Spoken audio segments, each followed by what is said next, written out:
Uzbekistan.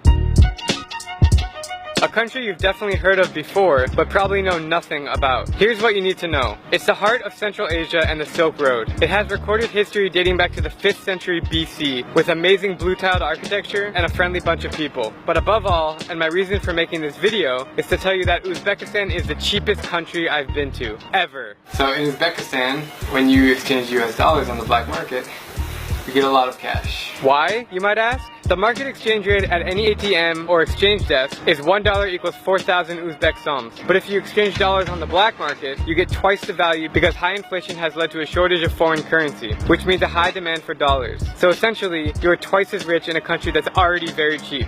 So much money. Yeah.